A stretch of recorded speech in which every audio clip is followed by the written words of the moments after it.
pessoal, eu sou a Júlia Schwartz, estamos dando início a mais um episódio do MaiaCast. Hoje é o episódio de número 5, ele é super especial, que temos duas convidadas especiais aqui também com a gente.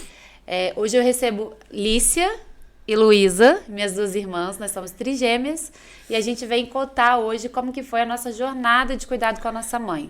E o que motivou a gente a pensar na Maia, abrir a Maia e cuidar de tantas famílias que passam por essa jornada junto com a gente. Então, fala oi. Oi, gente. Então, fala quem cada uma é, né? Para as pessoas saberem quem são vocês. Começa, Luísa. Eu sou a Luísa. Sou Lícia. Isso. Tudo bem? Então, vamos começar do início, da gente contar como que foi na época que a gente percebeu que a mamãe estava com alguns comportamentos diferentes, né? Eu não lembro exatamente na época quem foi a primeira pessoa que percebeu isso. Acho que foi Tia Zezé na época, né? Na verdade. Foi, acho que foi. Que ela ia pra casa da Tia Zezé toda tarde pra ficar lá. A vovó e o vovô já tinham falecido, né? E aí ela percebeu que ela tava com algumas dificuldades básicas, assim, né? De, tipo, falar, às vezes ler, escrever. E a Tia Zé começou a entender por que ela tava com essas dificuldades. Que a mamãe sempre falou muito bem, sempre escreveu muito bem, né? Era uma coisa que ela fazia, era um hábito dela. E aí começou a ser dificuldade e a Tia Zé sinalizou pra gente. E essas dificuldades a gente sentiu na época em casa, porque foi quando ela começava a trocar a palavra. Lembra? Que era assim, ela queria falar, por exemplo, eu quero ir lá, vamos à padaria tomar um café. Ela falava, vamos à padaria pra... Aí ficava fazendo assim, com a aquela mão. coisa. Ela falava aquela coisa.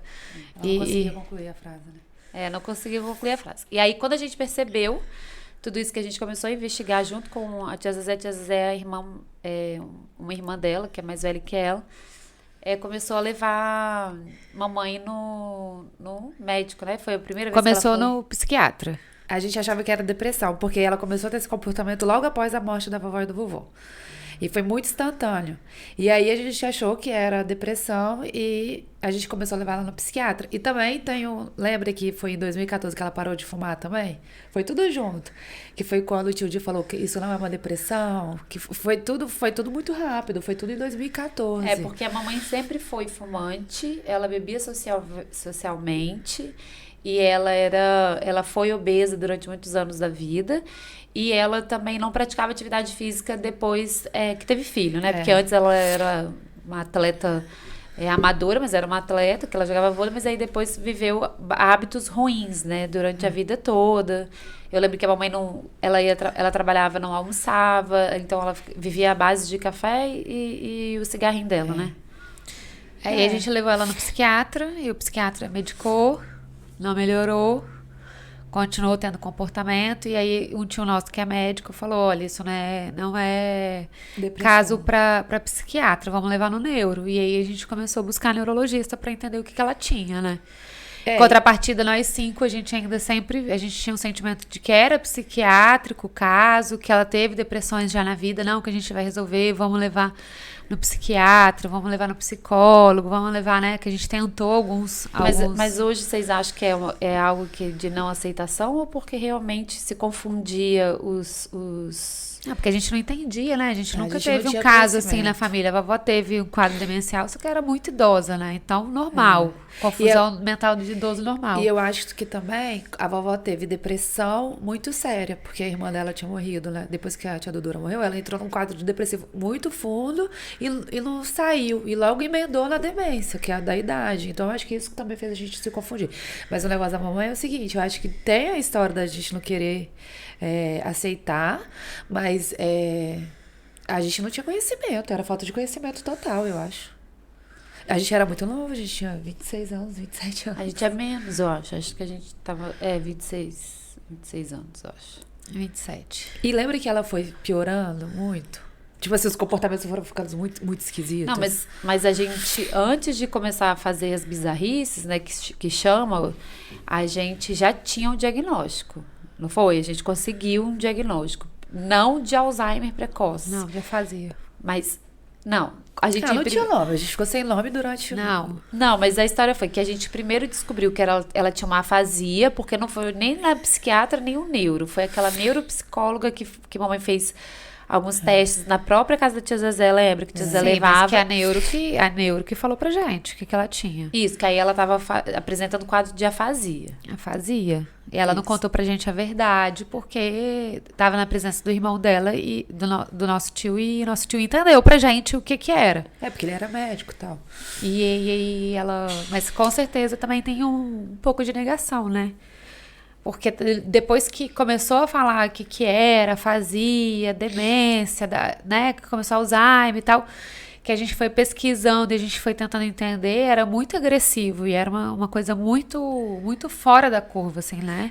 Mas... Pra idade, pra tudo, né? E aí a gente ficou muito tempo em negação.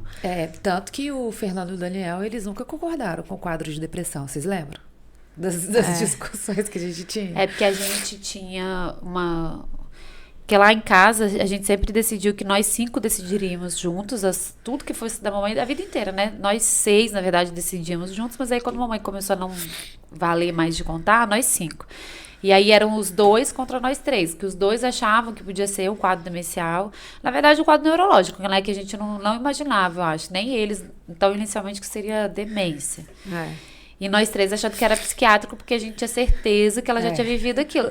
Não, porque aquela fase que... Ela já teve outra fase de quadro depressivo que era muito similar ao quadro que ela estava apresentando. De confusão mental, né? Porque primeiro era isso, era uma confusão que ela fazia. Era um esquecimento. Mamãe, pega açúcar pra mim. Aí ela voltava sem açúcar. Era coisa muito sutil. Ela começou com sutilezas. Assim, não era uma coisa tão... porque foi muito rápido, né? Se você parar pra pensar, foi muito rápido. Mas o início eram coisas sutis, assim. Aí por isso que a gente achou que era depressão. Ela tá com a cabecinha na lua, tá tristinha, não tá lembrando. Porque, na verdade, tal. o início durou... O início, que a gente fala do início, durou um tempo, mais ou menos de quase um ano, sem a gente descobrir o que era. Foi. No mínimo, foi um ano nessa coisa de confusão. Psicólogos, ela fez um tratamentozinho com outro tipo de psicólogo. Ela fez fono no início, que a gente achou que fosse alguma coisa que a afasia podia tratar com fonoaudióloga. A gente fez tudo que a gente podia nesse início para achar o diagnóstico. A gente visitou quantos neurologistas? Eu com ela, acho que eu visitei no mínimo 3, 4. Foi muito. Neuro, eu visitei 4. Psicólogo, foi muito médico, foi muito neuro, foi muito neuro. Eu não fui em tudo, eu não tinha cabeça pra ir, Júlia que ia. Eu fui em 4. Eu fui em 2. Eu fui muito psiquiatra, eu lembro que eu fui muito, assim, sessões de psiquiatra. Eu fui em 3 neuros, eu acho. Eu fui em 4 e o psiquiatra dela, e o problema do diagnóstico e do neuro, que a gente acabou indo pra muitos, é porque não fechava o diagnóstico, né?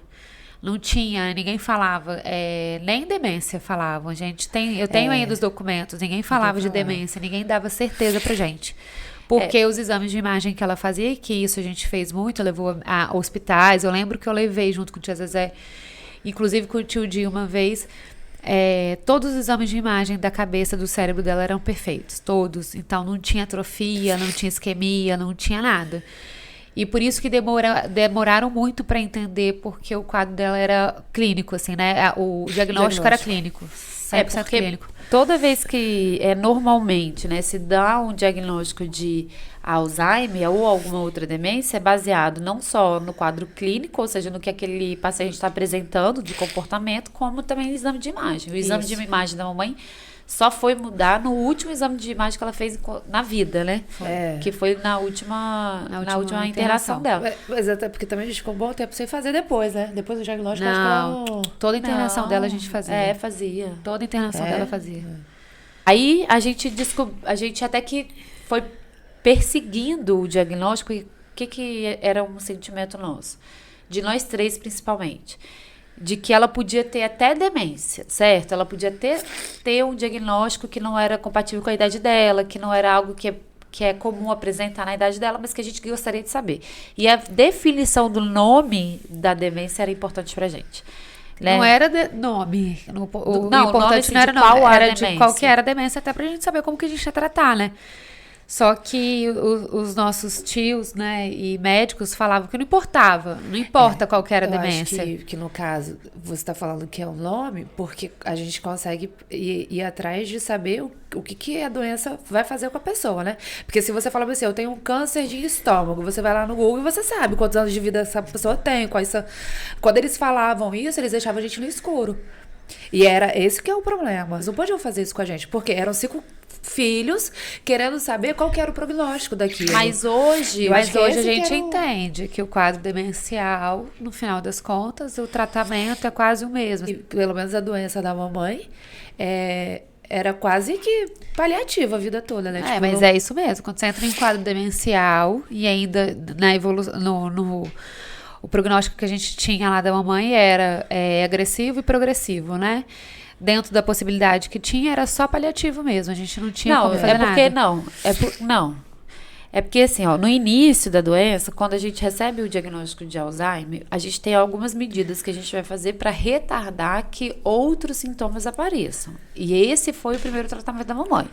O primeiro tratamento foi à base de pilates, foi medicamentoso, ela usou Nossa, ela fez adesivo, ela fez fonoaudióloga, entendeu? Então ela teve tratamento para tratar Porque a gente demência. esquece mesmo, né? A gente esquece o processo. Então todo mundo tem capacidade de ter um tratamento de demência, dependendo da fase. Por isso que o diagnóstico precoce ele é importante, porque uma vez que você consegue ter um diagnóstico precoce, você tem maneiras de tentar retardar a doença. A ideia não e da é qualidade de vida para o e paciente. qualidade de vida. Porque o que acontece? Se a mamãe fosse uma pessoa que tivesse tido mais frequência em atividade física, academia, se ela tivesse uma musculatura mais fortalecida, de repente ela teria tido um outro estado acamado, por exemplo, que ela ficou ela emagreceu muito, né? Ela perdeu massa muscular porque ela não tinha. Então a massa muscular que ela tinha, pouco que ela perdeu muito, né? Então, isso acontece, mas teve tratamento no início, o tratamento a gente fez, a gente levou a psicólogo, a gente, mesmo não sendo tratamento psiquiátrico, ela ainda frequentou durante Ela o fez tempo. muito uso de remédio de depressão. Inclusive, até quase no final da vida, ela continuava tomando os remédios de depressão. Porque apesar de não ser o quadro aquele quadro que ela apresentava, apesar de não ser uma depressão, ela tinha também associado ao Alzheimer. Um histórico de depressão muito grande, né? Então, eles acabavam que medicavam ela nesse sentido também. Mas o tratamento que a gente fez e que pôde dentro das possibilidades, o médico dela em questão, quando a gente definiu uma linha médica para seguir, né? Porque aí depois quando a gente bateu no pé dizendo que era importante pra gente qual a demência que ela tinha, se ela tinha Alzheimer, ou se ela tinha Parkinson, ou se ela era senil, ou se era frontotemporal, quando a gente bateu no martelo, que a gente procurou um último médico, né? Foi o último neurologista que a gente frequentou, e depois a gente não frequentou nenhum outro neurologista, a não ser ele, né? O doutor Marcelo. Quando a gente frequentou o doutor Marcelo, a gente confirmou ali com ele que a gente seguiria aquela linha de tratamento que ele Deu. que ele mandou, né? E ela tava bem no dia que a gente levou ela, né, Júlia? Ela tava bem assim, né? Ela tava andando, responsiva, tava falando, tava responsiva ainda. E aí ele diagnosticou com 2 segundos de consulta, né? Foi muito rápido. É uma coisa louca, né? É isso, eu acho que foi o mais louco que a gente viveu. Que a gente foi em um monte de médico, ninguém dava diagnóstico, ninguém dava. Aí a gente encontrou o doutor Marcelo e ele olhou pra mamãe e ele deu o diagnóstico. Aí logo depois mandou todos os 5 irem. Lembra que ele fez uma reunião com a gente. Foi muito estranho aqui. Ele fez uma reunião com a gente. Ela não conseguia responder assim, Licinha, bota a mão no seu botão. Ela não conseguia botar. Licinha, tenta comer alguma coisa. Finge que você está comendo alguma coisa. Ela não conseguia chegar na boca, lembra? E tem aquele famoso teste do relógio. Faz o relógio, do desenho, que todos né? eles pedem, né? É de praxe deles, né? Desenhar o sol. Ela não conseguia desenhar o sol. Então, foi muito... Dela foi real... Desde a psicoterapeuta lá que fez com a mamãe lá na casa da tia Zezé até ele, que foi um espaço curto de tempo, acho que 3 meses, no máximo, acho que a gente ficou. Eu achava que se eu chutasse, eu acho que falaria mais. Não, foi bem rápido, que a gente ia toda semana uns 2, 3 médicos, assim, que a gente ficou bem insistente nisso. Ela já, nesse tempo, ela já regrediu muito o próprio desenho, assim, né? O próprio teste. Ah, porque quando ela foi lá na primeira neurologista, eu acho, né? Ela que desenhou foi, também. ela desenhou, mas ela chegou a fazer o desenho do relógio. Quando o doutor Marcelo, ela não conseguiu Não fazer. conseguiu fazer. E não deu uma diferença muito grande de tempo. Eu lembro que a gente ficou impressionado, que ela não escreveu o nome dela, você lembra? Eu lembro perfeitamente, um dia ela foi escrever o nome dela, a gente tava lá na casa dela, ela foi escrever o nome dela, a letra dela linda, maravilhosa, ela escreveu, sim, ela conseguiu escrever Lícia Maria, mas assim, horrível. Fiquei chocada, eu lembro. Falei, aquele dia eu pensei, não é depressão. Depressão não deixa a pessoa sem saber escrever, né? Aquilo, aí eu fui bem pro lado dos meninos, eu lembro. Não tinha o diagnóstico ainda, mas eu lembro que eu fiquei chocada. Aí a gente fechou o diagnóstico, aí começou a batalha de cuidar dela dentro de casa. Quando o doutor Marcelo falou pra gente que ela tava com Alzheimer, a primeira coisa que ele falou com a gente foi, não deixa ela mais sozinha. Ele foi taxativo. E isso é muito legal de falar, porque não é todo médico que tem essa clareza dessa informação. Ele foi muito claro com a gente. A sua mãe, a partir de hoje, não pode mais ficar sozinha. Uma vez que se tem um diagnóstico de Alzheimer, esse paciente ele obrigatoriamente tem que ficar acompanhado 24 horas. 24 horas. Ele falava com a gente 24 horas. Vocês não podem mais deixar ela, tipo, eu vou trabalhar, eu volto na hora do almoço. Não, você tem que ficar com ela, alguém tem que ter... Ela tem que ficar 24 horas, que ela tá começando a fazer coisas que... E na hora a gente não sabia o que vinha, né? Tipo, ele falou isso, mas a gente achou que ela fosse ficar esquecida. Como todo mundo acha. A primeira ideia de esquecimento, qual foi que vocês tiveram? Ela vai primeira esquecer ideia... o quê?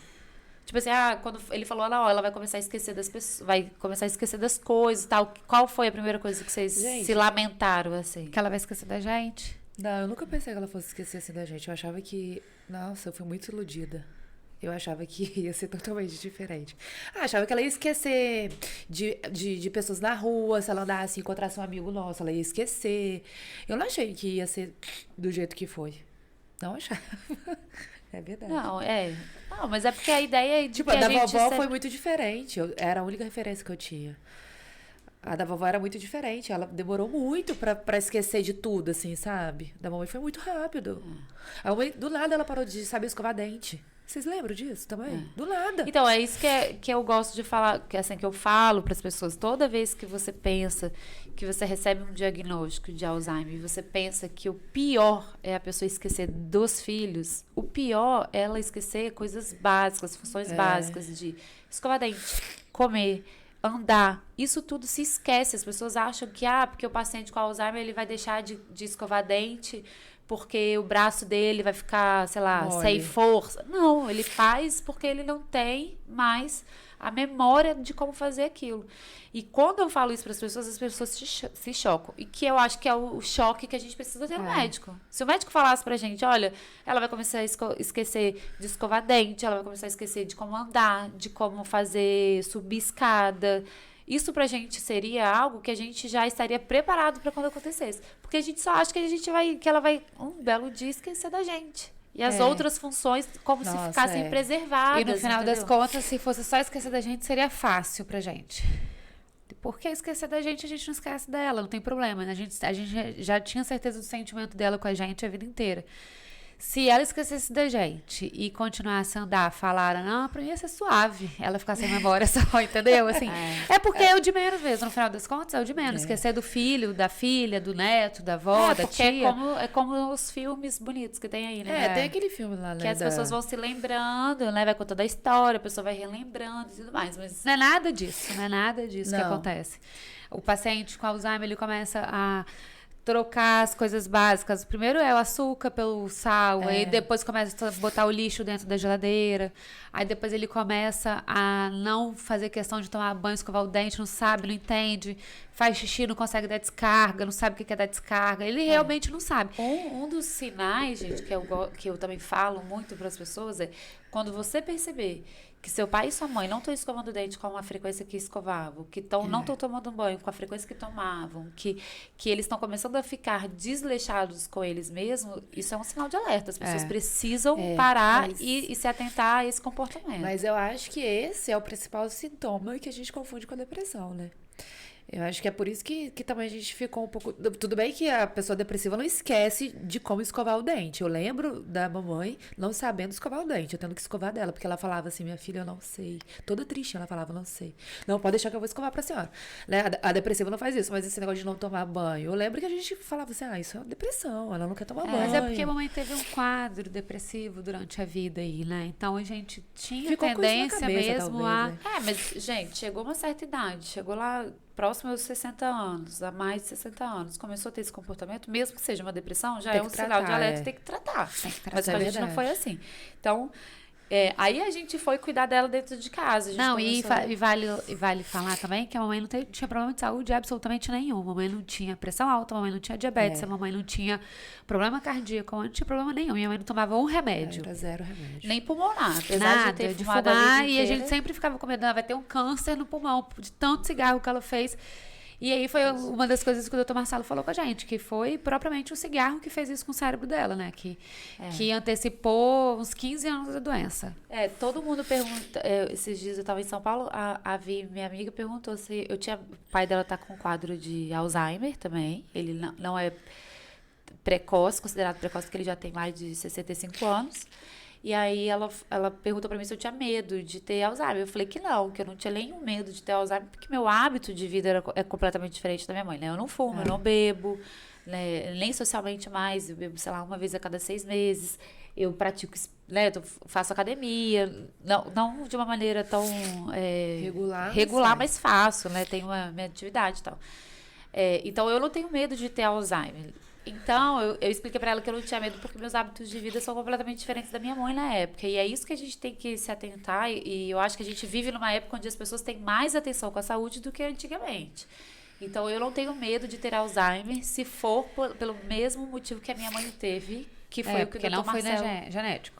Não foi genético. Não, e ainda não tem estudo que fale sobre fator genético a ponto de ter uma... Porque a família ficou preocupada porque a vovó teve, né? Mas a vovó demenciou com 80 anos, sei lá, 70 e poucos. Foi mais de Enfim, 80. foi bem velhinha. A vovó já era idosa. A mamãe começou com 54. 54 anos. Então, a mamãe faleceu, a mamãe não era nem idosa. A mamãe não chegou nem a ser idosa, né? Ela faleceu com 59 anos. Ela faleceu 2 meses faltando para fazer 59 anos. Então, não é estilo de vida mesmo. E foi uma orientação, inclusive, do médico. Quando ele fez a reunião com nós 5, ele falou: olha, se vocês fumam, se vocês bebem, vocês têm que parar imediatamente. Ele falou desse jeito com a gente. O nosso irmão mais velho fumava na ocasião. Falou: para de fumar, porque isso é o que acelera. E que foi o que fez o quadro demencial aí da sua mãe chegar nesse nível, né? Porque, obviamente, a mamãe teria um quadro demencial se ela vivesse mais tempo, porque, assim, né, é consequência da vida mesmo, o estilo de vida que ela tinha, mas o cigarro acelerou, assim, né, o cigarro que fez com que fosse tão progressivo e tão agressivo.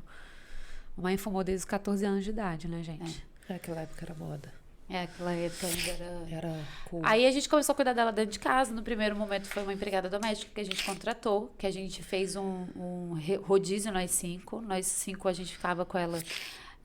A gente fazia plantão. Nós 5. Um ficava durante o dia na semana, né? À noite. E no final de semana, o que não ficava segunda, quarta, quinta, pegava sexta, sábado e domingo direto. Aí só saía na segunda-feira. É legal falar também do sentimento e de como que a gente chegou para fazer isso, né? Somos em 5, como a Júlia falou. E toda vez que a gente tinha que tomar qualquer decisão, a gente sempre se reunia. Então, a gente tinha reuniões lá em casa, né? Assim, a gente sempre tratou isso com muita seriedade. Nunca ficou um filho de fora, nunca ficou... Sempre fomos nós 5 muito unidos.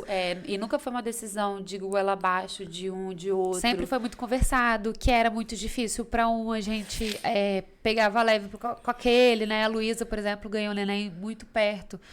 Ela passou finais de semana com a mamãe, mas assim, a gente fez de tudo para preservar a Luísa, poupar, porque tinha acabado de ganhar a Bia. Eu tava grávida também. Foi.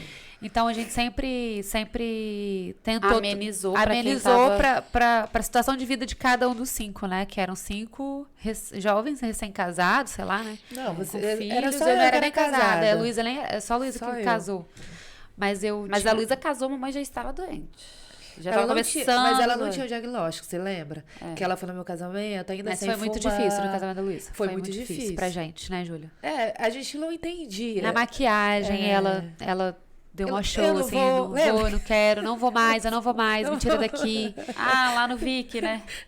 Lembra? E eu falava, cara, a gente não entendia, não sabia como lidar. Porque isso é também o problema do diagnóstico, não ter o diagnóstico, você não sabe como lidar, né? Cara, depressão, então vou dar o remédio. Não é depressão, é demência? Como é que você não sabe? Você fica muito sem jeito, assim, né? E se a gente não tem uma paciência que eu falo pra todo mundo que fala assim comigo, minha mãe tá doente, meu pai tá doente, meu avô tá doente, cara, tem que ter paciência.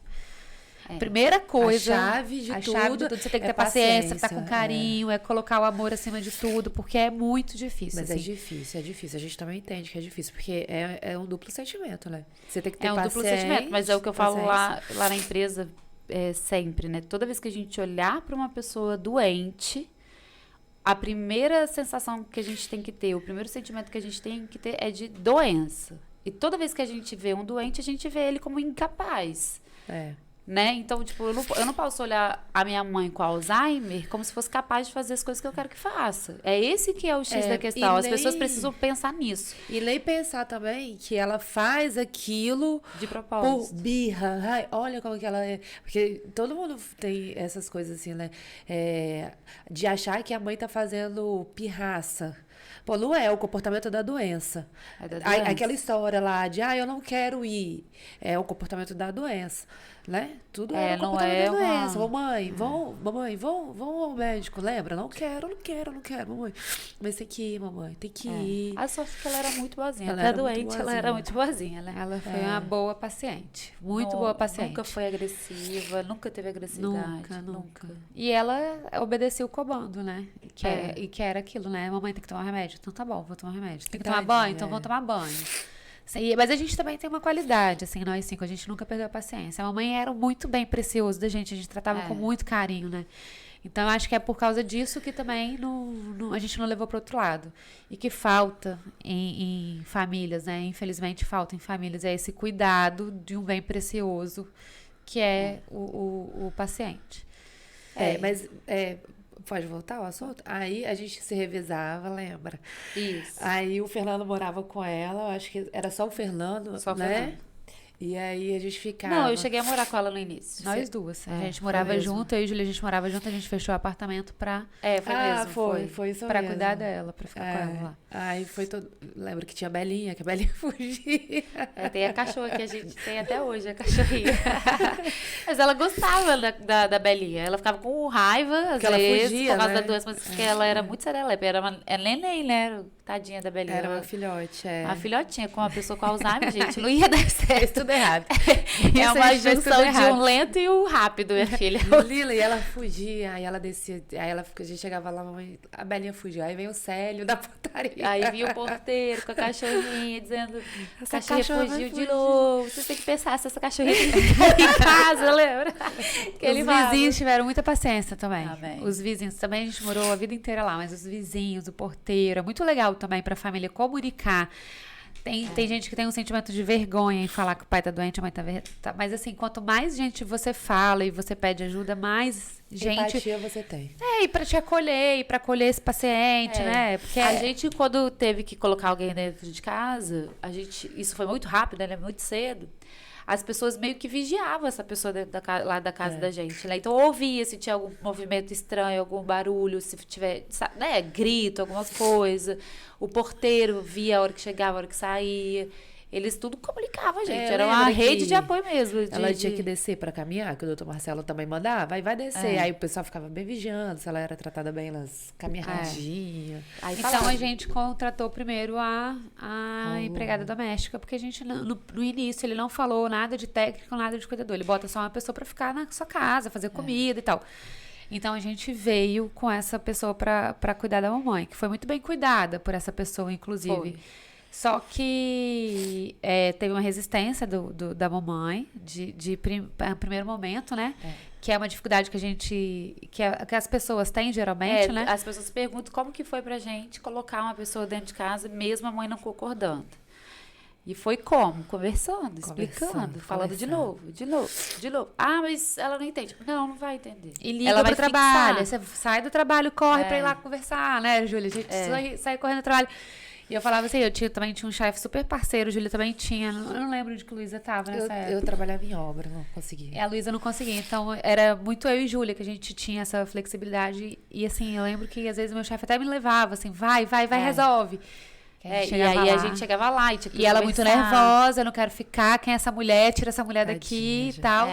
Então, quando acontece essas coisas, a gente mesmo, existe isso com a própria Maia. A profissional vai, a paciente não aceita e a família liga chateada. E a gente fala, não se chateia, é da doença, não é um comportamento que ela quer fazer, é natural. Natural da doença, né? Infelizmente vai acontecer talvez mais vezes. O que a família tem que fazer? Acolher. É acolhimento. Eu falo que o paciente com demência é um neném adulto. Você tem que fazer o acolhimento daquela pessoa igual você faria com o neném, que é abaixar, olhar no olhinho, não é assim que a gente faz com os nossos filhos? Então tem que fazer com o paciente. Abraçar, se sentir acolhida. Sou sua filha, eu tô aqui. Lembra de mim, mamãe? Eu tô aqui, vou cuidar de você e tal. E a gente teve sorte. É meio louco falar isso, mas a gente teve sorte que essa doença da mamãe chegou no momento que todo mundo tinha muita vitalidade. Nesse sentido foi. Nesse sentido foi. Do choque, né, e tal. Mas você imagina, pra gente, 5 pessoas muito jovens cuidar de um paciente idoso que demandou muito esforço, demandou muito. A mamãe demandou muito da gente. Era muita assim. tarefa, né? Era muita tarefa, a gente vai falar disso também. Então, com vitalidade, com energia, com um amor muito aflorado ainda, né? Porque quando você é muito mais velho, você com 60 anos, cuidar de um paciente de 80, você já se distanciou daquela relação de pai e mãe, apesar de sempre existir. A gente não, a gente tinha uma relação muito A gente vivia com ela, íntima ainda, a gente vivia muito com ela. Então, isso também foi sorte, entre aspas, né? Se a gente tem que tirar o lado bom de tudo, Claro, né? com certeza, né? E aí, nesse ponto, foi isso. Bom, a gente está encerrando essa primeira parte desse episódio. Nós vamos dividir em duas partes, acho que em 2 partes. Essa primeira parte a gente quis trazer para vocês qual foi o nosso sentimento, como que foi que a gente começou a se atentar aos primeiros sinais da doença, quais foram os pontos que chamou nossa atenção, como que a gente encarou essa notícia com o médico, como que a gente encarou essa nova tratativa com ela, como que a gente cuidou dela nesse início. E a gente quis trazer isso hoje para vocês. No próximo episódio, a gente conta como que foi essa jornada de cuidado, onde a gente teve que envolver mais pessoas. E aí fica para um próximo episódio. Muito obrigada e a gente se vê até lá.